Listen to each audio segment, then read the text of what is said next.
Hey everyone, my name's Andy. My channel's Finding Value. We're going to dive in here, answer some of these questions, give you my opinion. I know we've got some questions here about becoming a great investor, some of the traits of great investors.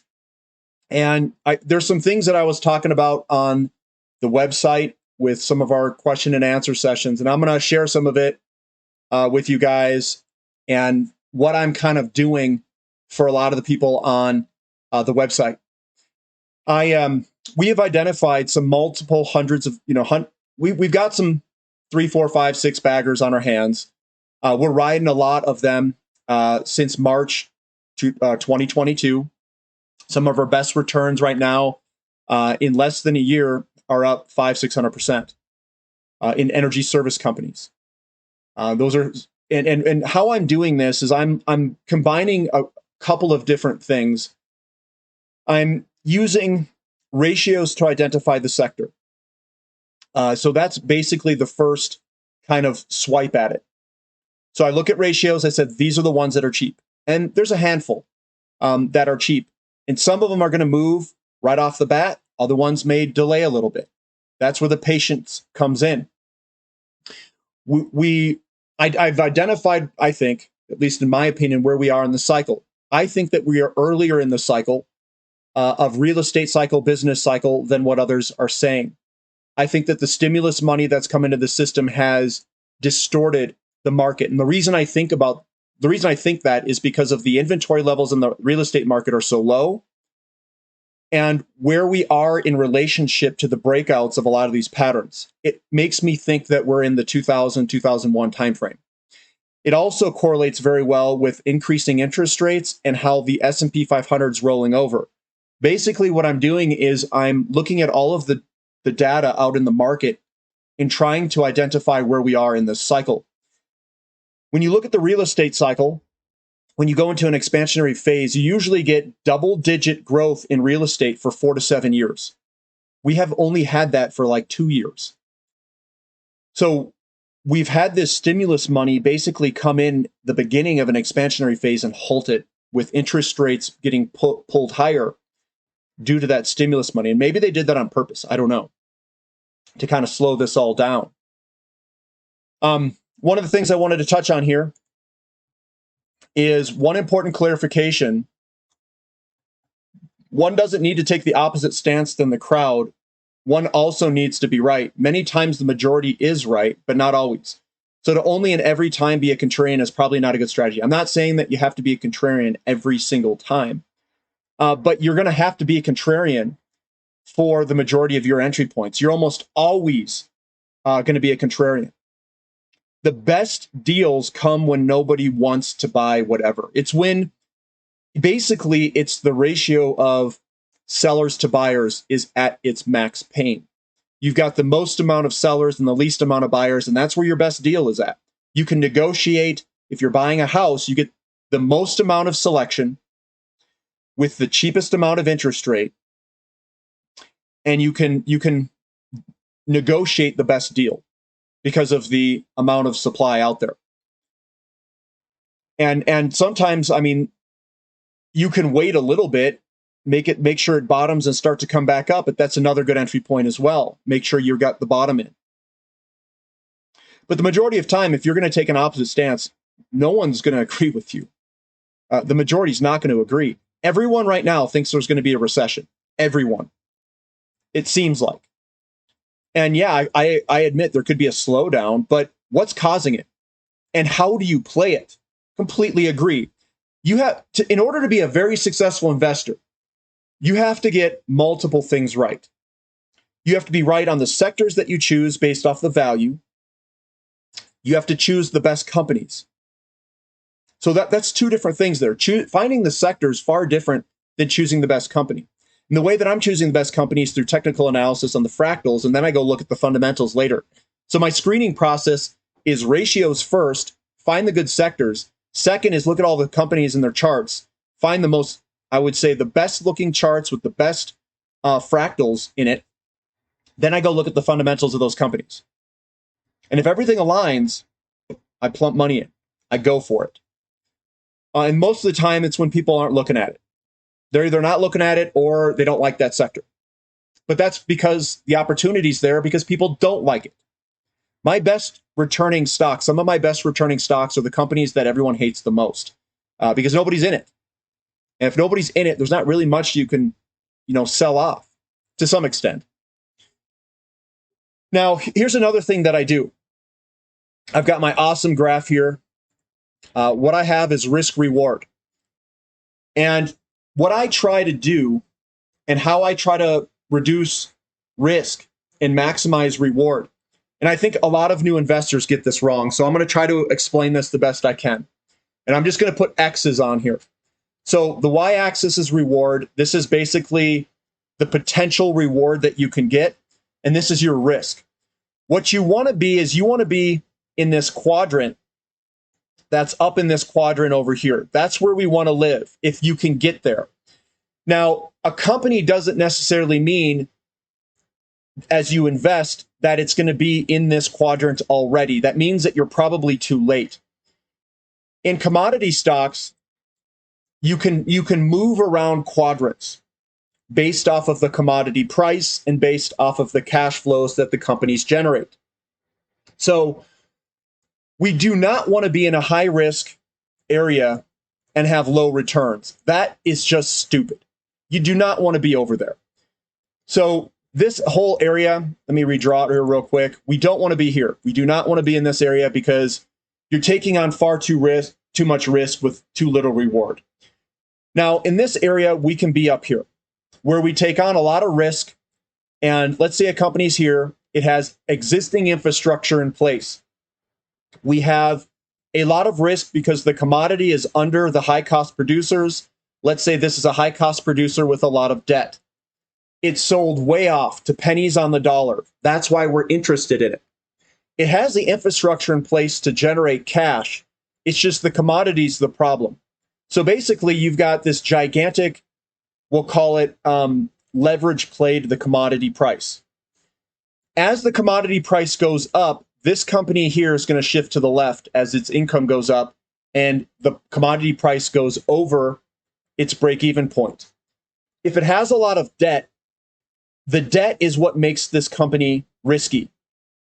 It's not necessarily the infrastructure. It may not even be the management team. It may just be the debt. And as the commodity price goes up, this company can actually end up being a super low risk company after it pays off its debt, and the income and cash flow that it's generating off of the infrastructure that's already in place makes this actually a pretty good risk reward bet if you think that the commodity price is going to go up.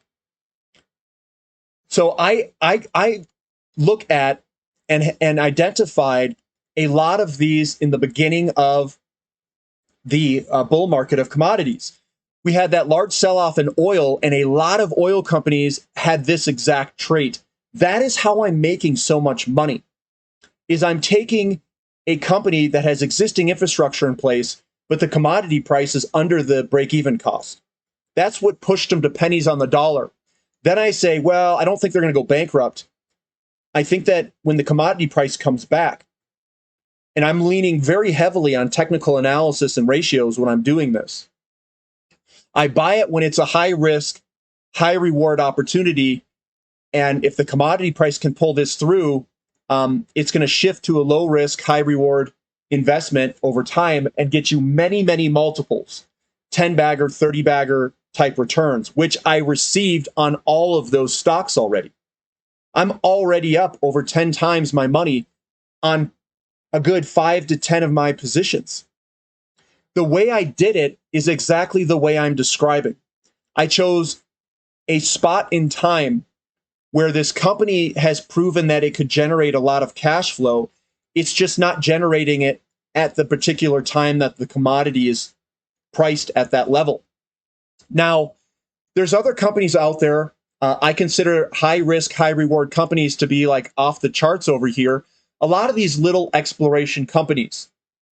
The exploration companies cannot get over here in any expedient time. They can't do that cross like I just described before. Why can't they? Because all they're doing is plugging holes in the ground, trying to see if something's down there. but they can't generate cash flow. They don't have the infrastructure in place to do it. So these guys eat cash. They eat cash in order to find something.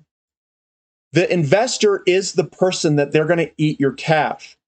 So they're going to be eating and sipping on cash or eating it if they're doing a lot of drilling programs, and they can't get over to the low risk area. They're going to remain high risk because they have to generate cash somehow. It's usually through share dilutions or private placements or something on the lines of that.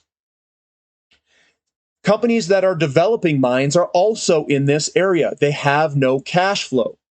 So we can't necessarily get over to the complete low risk area based just off the commodity price. They're going to stay in the high risk and potentially high reward. If they hit something and find something, it could be many, many multiples of return depending on what they hit. But these companies stay over here. They struggle to move back over to the other side. So here's your exploration company, high risk, high return, but they have no way of migrating back towards the low reward side in any expedient fashion. I took a bunch of companies that could move to the left that are in the higher risk, high reward area, but they can move to low risk. That is where the value is. That is what makes an investor, knowing that, make them a great. That's how you identify great opportunities. There are still a lot of companies that are over in this area here that have infrastructure in place, that have businesses that are all set up, that can move over to the left-hand quadrant where their risk basically goes down as their services go up and they pay off debt. The ability to move quadrants is what gives you the return. And I'm making this up, guys. I didn't read this from a book. This is just, logically thinking through it on risk reward and some of the stuff that I do in my training. So and over here, I don't really want to be in a super low reward area down here. But I think there's a lot of area up here for physical precious metals. You don't have any sort of counterparty risk, and some of them may even creep up here, depending on what metal you're in.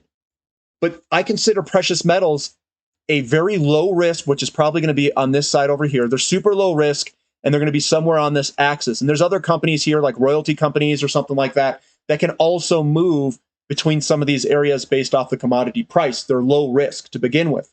That's why you're paying the premium for it. So we want to live in kind of this area that's shaded in here. We want to live in this area on this upper left-hand quadrant. And we can also get some of these guys over in this area if we think they can migrate over into the low-risk area, depending on the commodity price. What I am doing on the website for a lot of people is I'm identifying these guys that can move to the left-hand quadrant here with increased commodity prices. I'm doing it through technical analysis, fundamental analysis, and fractals. That's how I'm doing all of this. And that's where all the risk reward. That's how I'm playing this. I'm trying to find the best risk reward opportunities in the market. And I think a lot of people don't know or understand how much risk they're taking on with some of these companies. They pile into these companies that can't generate any cash flow. And that's where I kind of I'm like, all right, cool. I'm not hanging out here. There's other things that you're going to take investments where everybody hates the company, but the company is actually generating a lot of cash. And it's got the pattern. That's where I'm going to enter. I don't care if people hate the company. That's actually a good thing. That's why the opportunity exists. So that's the risk reward. That's what I'm doing. I'm basically finding these companies that are in a quadrant that they're risky at this time. And when the commodity price comes back, or they have an inflection point where they're losing money to making money, that's a huge inflection point. That's where a lot of these companies just take off ballistically. And that's right, exactly what I'm doing. Or I'm finding them where they're at resistance levels and they're just hitting off resistance. But their fundamentals are improving, and the risk is basically sucked out of the stock. Now it's just how much can they earn given the commodity cycle. So that's what I've got there. I wanted to go over that, let you guys know kind of how I'm making my money here. And what I'm doing is I'm literally finding those companies that are really good risk-reward ratios. I'm shying away from the stuff that can't generate cash, but I'm migrating towards the stuff that can generate cash with gigantic fractals. Those have been the most successful investments that I've got. A lot of my oil and gas companies have returned incredibly well, and they're still looking great because they have really good risk reward even today based off of their cash flows and what their price is at. So their price to cash flow value. That's how I'm doing it. So if you guys want to join, definitely join the Platinum membership, use the word discount, and we can go over it. I also have a technical analysis training course Thursday, 5 p.m. Mountain Standard Time for Platinum members. If you're a Platinum member, I can go through, you can ask questions. We're going to go through it. I've already done a couple of technical analysis training courses. Some of them have been on fractals and Elliott wave.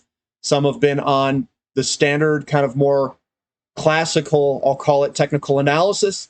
And this will be a mix on basically answering your guys' questions on certain specific topics that you want to learn. You can go back and look at the videos on the website of those technical training courses, but we can go through, we can talk about time frames, we can talk about Fibonacci extensions and all that stuff.